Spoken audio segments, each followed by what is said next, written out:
சிங்கள குழுக்களின் வழக்கை தள்ளுபடி செய்து கனடா உச்ச நீதிமன்றம் அதிரடி. உலக தமிழர்களுக்கு கிடைத்த வெற்றி என விஜய் தணிகாசலம் பாராட்டு. பலூன் வியாபாரியிடம் அதிகாரத்தை காட்டுவதா? DBKL அமலாக்க அதிகாரிகளின் மூர்க்கத்தனம் குறித்து பிரதமரின் செயலாளர் சாடல். RTM வானொலி மற்றும் தொலைக்காட்சி முன்னாள் செய்தி வாசிப்பாளர் M. சுப்பிரமணியம் காலமானார். விமானம் வேண்டாம், ரயில் போதும். சீனாவிலிருந்து 5 நாள் ரயில் பயணமாக ஹரிராயாவுக்கு ஈப்போ திரும்பிய மலேசிய தம்பதி. 218வது போலீஸ் தினத்தை ஒட்டி ஜோஹர் இந்து போலீஸ்காரர்கள் டத்து குமார் தலைமையில் சிறப்பு வழிபாடு.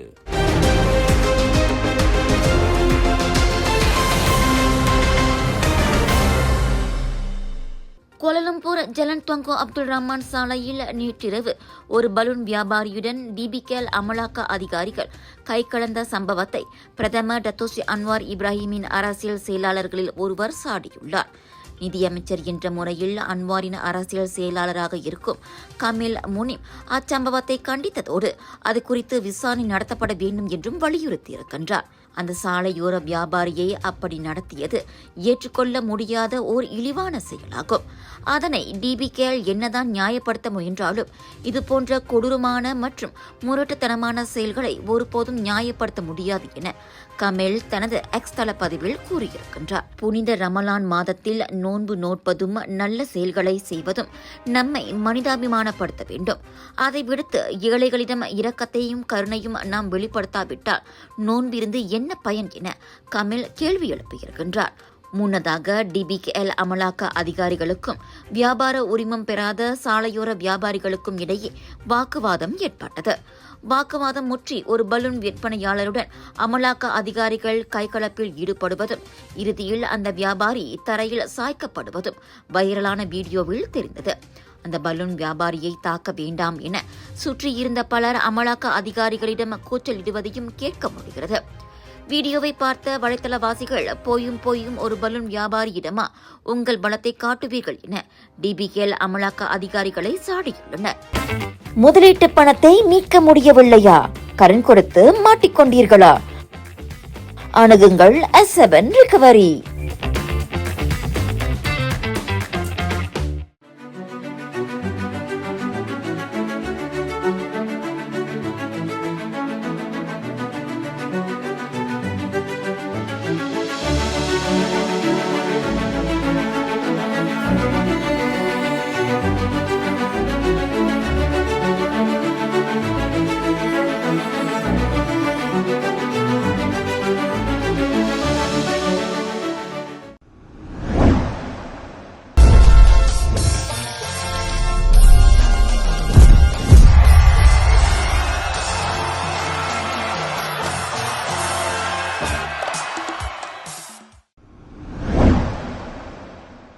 RTM வானொலி மற்றும் தொலைக்காட்சி முன்னாள் தமிழ் செய்தி வாசிப்பாளர் M. சுப்பிரமணியம் இன்று காலமானார். அவருக்கு வயது 83. வயோதிகம் காரணமாக உடல் நலிவுற்று நேற்று முன்தினம் கோலாலம்பூர் பெரிய மருத்துவமனையில் சேர்க்கப்பட்டவரின் உயிர் இன்று காலை 2 மணிக்கு பிரிந்தது. சுப்பிரமணியத்தின் நெருங்கிய உறவினர் அதனை உறுதிப்படுத்தினார். கெடா புக்கிட் ஜூனோவைச் சேர்ந்த சுப்பிரமணியம் 1966ஆம் ஆண்டு பெடரல் ஹவுஸில் இயங்கிய வானொலி இந்திய பிரிவில் வேலைக்கு சேர்ந்தார். பின்பு மலாக்கா வட்டார ஒலிபரப்புக்கு மாற்றப்பட்டு அங்கு மாதம் ஒரு நாடகம் கலப்படம் தயாரித்து அனுப்பும் பொறுப்பை வகித்து வந்தவர் M. சுப்பிரமணியம். அதோடு உள்ளூர் வட்டார ஒலிபரப்பு நிகழ்ச்சிகளை தயாரிக்க வேண்டிய கடமையும் அவருடையது. அதில் உள்ளூர் கலைஞர்களின் பாடல்கள், வாத்திய இசை, இசைத்தட்டு நிகழ்ச்சிகள், வாழ்த்து, நேயர் விருப்பம், நேர்காணல், வட்டார செய்தி தொகுப்புகளும் அதில் அடங்கும். 1975ஆம் ஆண்டு அங்காசபுரிக்கு பணி மாற்றலாகி வந்த போது படைப்பு பிரிவில் அறிவிப்பும் தொலைக்காட்சி செய்தி வாசிப்பாளராகவும் பொறுப்பேற்றார் சுப்பிரமணியம். 1997ஆம் ஆண்டு ஓய்வு பெறும் நாடக பிரிவில் அவர் இருந்தார். அன்னாரின் உடல் நாளை செராஸ் மின்சுடலையில் தகனம் செய்யப்படும். 218வது போலீஸ் தினத்தையொட்டி ஜோஹர் மாநில இந்து போலீஸ்காரர்கள் அருள்மிகு தண்டாயுதபாணி கோவிலில் நேற்று வெள்ளிக்கிழமை சிறப்பு பூஜை நடத்தினர். மாநில போலீஸ் தலைவர் டாக்டர் எம் குமார், அவரின் துணைவியாரும் பெர்கெப் எனப்படும் ஜோஹர் போலீஸ் குடும்ப சங்கத்தின் தலைவியுமான டத்தின் சாந்தினி சந்தானம் பிள்ளையும் அதற்கு தலைமையேற்றனர். சிறப்பு யாகம் மற்றும் பூஜைகளுடன் மாற்றுத்திறனாளிகளுக்கும் வசதி குறைந்தோருக்கும் அன்பளிப்புகளும் வழங்கப்பட்டன. கலாச்சார பண்பாட்டு நடனங்களும் படைக்கப்பட்டன. ஜோஹர் போலீஸ் படையைச் சேர்ந்த இந்து போலீஸ்காரர்கள், அவர்களின் குடும்பத்தினர், சுற்றுவட்டார மக்கள் என 500க்கும் மேற்பட்டோர் அந்த நிகழ்ச்சியில் கலந்து கொண்டனர். ஓய்வு பெற்ற மூத்த போலீஸ் அதிகாரிகள் சங்கத்தின் ஜோஹர் மாநில தலைவர் டாக்டர் சுகுமாரன் ராமன், இஸ்கண்டார் புத்ரி மாவட்ட போலீஸ் தலைவர் ஏசிபி குமரேசன் முனியாண்டி, வட ஜோஹர் பாரு போலீஸ் தலைவர் பல்பீர் சிங் மஹிந்தர் சிங் உள்ளிட்டோரும் அந்த நிகழ்ச்சியில் பங்கேற்று சிறப்பித்தனர். ஒரு லொகேஷன், 10 ஃபெஸ்டிவல்ஸ், 100க்கும் அதிகமான பிரபலங்கள், 200க்கும் அதிகமான பூத்கள், 1000க்கும் அதிகமான போட்டியாளர்கள், 1 லட்சம் வாடிக்கையாளர்கள். மலேசிய புக் ஆஃப் ரெக்கார்ட்ஸில் the largest indoor Deepavali expo என பெயர் பதித்த கலர்ஸ் ஆஃப் இந்தியாவின் பிரம்மாண்டத்தின் உச்சம் South Asia Bollywood festival and Indian trade expo 26 மார்ச்லிருந்து 1 ஏப்ரல் வரை சுத்ரமால் ஜோபாரு ஜோஹரில். எதிர்பாராததை எதிர்பாருங்கள், திரண்டு வாருங்கள். Let's create lasting memories.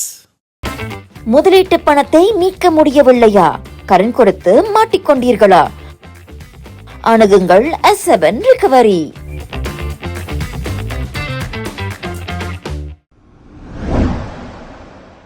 மிசி எனப்படும் மலேசிய இந்தியர் திறன் பயிற்சி திட்டத்தின் கீழ் அங்கீகரிக்கப்பட்ட திட்டங்களில் ஆக்டிங் இன் ஃபில்ம் புரோகிராம் திட்டமும் ஒன்றாகும்.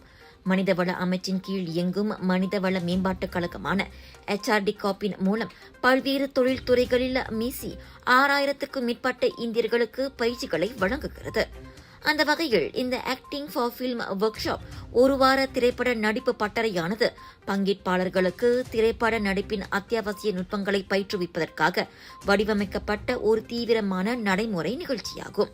இந்த பயிற்சி பட்டறை திரைப்பட நடிப்பு மற்றும் காட்சி ஆய்வு என 2 முக்கிய பகுதிகளில் கவனம் செலுத்தியது. இவை இரண்டும் பங்கேற்பாளர்களுக்கு காட்சிகளை படமாக்குவதில் நடைமுறை கேமரா அனுபவத்தையும் வழங்கின. குறுகிய காலத்தில் ஏராளமான உள்ளடக்கத்தை வழங்க வடிவமைக்கப்பட்ட இந்த திட்டம் திரைப்படத்திற்கான நடிப்பு கலை மற்றும் ஒழுக்கத்தில் முழுமையாக ஒன்றித்து போவதற்கு ஒரு தனித்துவமான வாய்ப்பையும் வழங்கியது. இதனிடையே இந்த 1 வார கால பயிற்சி முடிந்து நேற்று சைபஜயா பல்கலைக்கழகத்தில் இதன் நிறைவு விழா நடைபெற்றது. இந்த நிறைவு விழாவில் இந்தியாவிலிருந்து பிரபல நடிகை கௌதமி சிறப்பு வருகை புரிந்து பங்கேற்பாளர்களுக்கு நுணுக்கங்களை கற்றுக் கொடுத்ததோடு சினிமா அனுபவங்களையும் பகிர்ந்து கொண்டார். I am confident now because they know என்ன தேடணும் அப்படிங்கிறது அவங்களுக்கு புரிஞ்சிச்சு. இப்போ இதுக்கு முன்னாடி அவங்களே சொன்னாங்க, என்ன எப்படி பண்ணுறது, என்ன கற்றுக்கிறது, என்ன எதிர்பார்க்குறதுன்னு தெரியல. எங்களுக்கு நடிப்பை பற்றி கற்றுக்கணுன்னு எங்களுக்கு ஆசை இருந்தது, அவ்வளோதான். ஆனால் அது என்னன்னே எங்களுக்கு தெரியல. But now I am confident that அவங்க என்ன தேடி போகணுங்கிறது அவங்களுக்கு இப்போ ஒரு ஐடியா இருக்குது. இந்த நிகழ்ச்சியில் இந்த 25 பேர்கிட்டயே இவ்வளோ பெரிய இம்பேக்ட் க்ரியேட் பண்ண முடிஞ்சது. அவங்க லைஃபே ஒரு புது திசைக்கு திரும்பி இருக்குது. ஸோ இந்த ஒரு சின்ன முயற்சியில் எவ்வளோ ஒரு மாற்றம் ஏற்படுத்தக்கூடிய ஒரு முயற்சியை பெரிய அளவில் பண்ணி இந்த யூனிவர்சிட்டி கண்டிப்பாக இது ஒரு அட்லீஸ்ட் ஒரு ரெகுலர் பேசிஸில் எடுத்துகிட்டு போகணுங்கிறது தான் என்னோட ஆசை. நான் த்ரூ அவுட் என்ன சொல்லிட்டு இருந்தேன்னா, இப்போ ஒவ்வொரு ஸ்கில்லு நம்ம கற்றுக் கொடுக்கும்போது பர்ஃபார்மன்ஸுக்கு இந்த ஒரு திறமை வேணும், எப்படி பேசுகிறது, எப்படி யோசிக்கிறது, சைக்காலஜி ஆஃப் பீயிங், ஒரு சுச்சுவேஷனில் இருக்கிறதுக்குள்ள சைக்காலஜி என்ன, நம்மளை எப்படி நம்ம புரிஞ்சுக்கிறது, இதெல்லாம் கற்றுக் கொடுக்கும்போது திரும்ப திரும்ப திரும்ப நான் சொல்லி வலியுறுத்துகிற ஒரு ஃபேக்ட் என்னென்னா, இது நடிக்கிறதுக்கு மட்டும் இல்லை, வாழ்க்கைக்கான லேர்னிங் இதெல்லாம். ஸோ நீங்கள் நாளைக்கு எந்த துறைக்கு போனாலும், எந்த கனவை நீங்கள் தேடி போனாலும், எந்த சுச்சுவேஷனில் இருந்தாலும் இது எல்லாமே உங்களுக்கு பயன்படும். இந்த ஸ்கில் செட்ஸ் ரொம்ப இம்பார்ட்டண்ட். இந்த ட்ரைனிங் எடுக்கிறது ரொம்ப இம்பார்ட்டண்ட். ஏன்னா நீங்கள் கதைகள் நிறைய நீங்கள் படிச்சிருக்கலாம், கதை எழுதணுங்கிற ஒரு ஆசை இருக்கலாம். ஆனால் எப்படி எழுதணுங்கிறது அந்த கிராஃப்ட் ஆஃப் ரைட்டிங் நீங்கள் தெரிஞ்சுக்கணும்.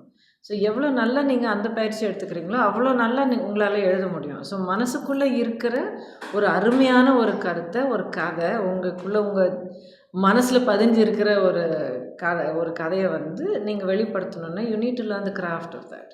சைபஜயா பல்கலைக்கழக வேந்தர் தான் Sri doctor Noor Isham Abdullah, இணை வேந்தர் தான் ஸ்ரீ டாக்டர் பாலன், பல்கலைக்கழக நிர்வாக அதிகாரி டாக்டர் விக்னேஸ்வரன் ஆகியோருடன் உள்ளூர் பிரபலங்களான நடிகரும் தயாரிப்பாளருமான டெனிஸ், நடிகை சங்கீதா, இயக்குனர் விமலா பெருமாள் உள்ளிட்டோரும் பங்கேற்றனர்.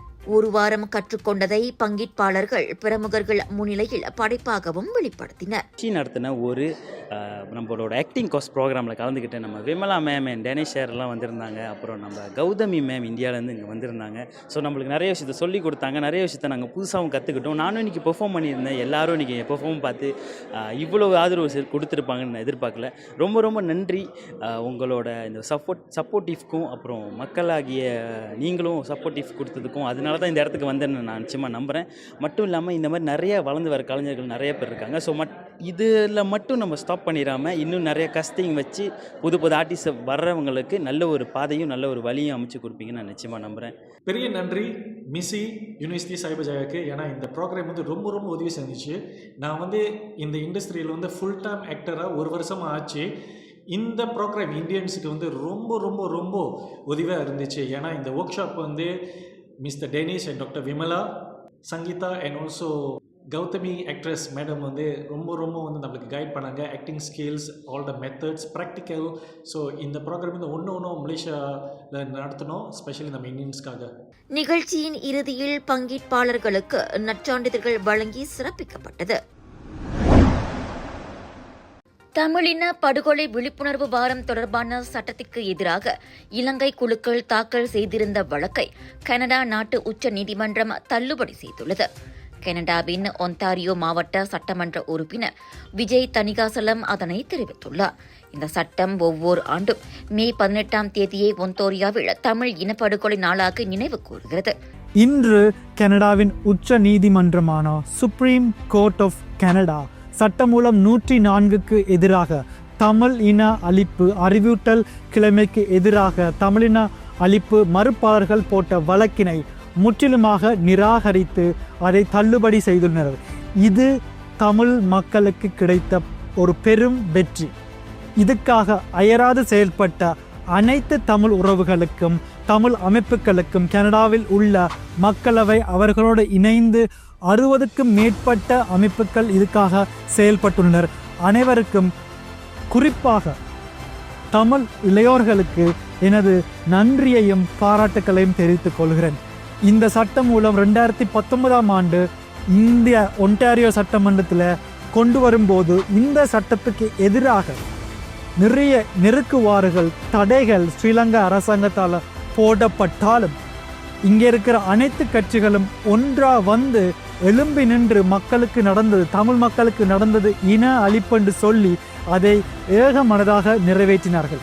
அதற்கு பிறகு 2 வழக்குகள் போடப்பட்டு 2 வழக்கிலும் ஒன்டாரியோ அரசாங்கமும் தமிழ் மக்களும் வெற்றி பெற்றார்கள். 3ஆவதாக கனடாவில் அமைந்திருக்கும் உச்ச நீதிமன்றத்துக்கு இந்த வழக்கு கொண்டு போன நிலையில இன்றைக்கு சுப்ரீம் கோர்ட் ஆஃப் கனடா கனடாவின் உச்ச நீதிமன்றம் இதை நிராகரித்திருக்கிறது என்றால் இதற்காக கஷ்டப்பட்டு உழைத்த செயல்பட்ட அனைத்து தமிழ் மக்களுக்கும் கிடைத்த ஒரு முதல் படி வெற்றியாகவும் எங்களோட தமிழ் இன அழிப்பில் அநியாயமாக கொல்லப்பட்ட மக்களுக்கு கிடைத்த ஒரு நீதியாகவும் அந்த நீதியை கேட்டு போராடுற மக்களுக்கு குடும்பத்துக்கு ஒரு வலு சேர்க்கும் முகமாக அமைந்திருக்கிறது. இந்த இடத்துல இதுக்கு சரியாக உதவியாக நின்ற ஒன்டாரியோ முதல்வர் டக்ஃபோர்ட் அவர்களுக்கும் எனது ஏனைய சட்டமன்ற உறுப்பினருக்கும் எனது நன்றியை தெரிவித்துக் கொள்கிறேன். 2009ஆம் ஆண்டு இலங்கை முள்ளிவாய்க்கால் இனப்படுகொலையின் இறுதி கட்டங்களில் கொத்து கொத்தாய் படுகொலை செய்யப்பட்ட பல்லாயிரக்கணக்கான தமிழ் சொந்தங்களை அந்த தேதி நினைவு கூறுகிறது. 2021ஆம் ஆண்டு ஒன்டாரியோ சட்டமன்றத்தில் இந்த சட்டம் 104 நிறைவேற்றப்பட்டது. இதனால் அதிருப்தியடைந்த சிங்கள அமைப்புகள் அந்த சட்டத்தை ரத்து செய்ய கோரி வழக்கு தொடுத்தன. ஆனால் அம்முயற்சி கீழ்நிலை முதல் மேல்நிலை நீதிமன்றம் வரை தோற்கடிக்கப்பட்ட நிலையில் தற்போது கனடிய உச்ச நீதிமன்றமே அந்த வழக்கை தள்ளுபடி செய்தது. இது கனடா மட்டுமின்றி உலக தமிழர்களுக்கே கிடைத்த வெற்றியாகும் என விஜய் தணிகாசலம் வர்ணித்துள்ளார். கனடிய உச்ச நீதிமன்றத்தின் இந்த வரலாற்று பூர்வ தீர்ப்பானது இழந்த அப்பாவி உயிர்களை அங்கீகரிப்பதோடு தமிழ் இனப்படுகொலையின் நீதிக்கான உலகளாய முயற்சியில் ஒரு மைல்கல்லாக செயல்படும் என தெரிவித்துள்ளார். இந்நிலையில் அந்த சட்டத்தை பாதுகாக்க உறுதுணையாக நின்ற மாவட்ட முதல்வர், சட்டமன்ற சகாக்கள், 60க்கும் மேற்பட்ட தமிழ் அமைப்புகள், தமிழ் மக்கள், குறிப்பாக இளையோருக்கு விஜய் நன்றி தெரிவித்துக் கொண்டார். எங்க வீட்ல எல்லாரும் தினமும் காலையில ரெயின் ஆயில் வெர்ஜின் கோகனட் ஆயில குடிக்கிறோம். நீங்களும் தினமும் ரெயின் ஆயில் வெர்ஜின் கோகனட் ஆயில குடிங்க. எப்பவுமே புத்துணர்ச்சியோட இருங்க. ஒவ்வொரு பொழுதும் ரெயின் ஆயிலுடன் தொடங்குங்கள். விலையோ மலிவு, செலவோ குறைவு, தரமோ உயர்வு, மனமோ நிறைவு. மக்களின் தேர்வு என்ரிகோஸ் முழு ஆடை சத்துள்ள பால்மாவு.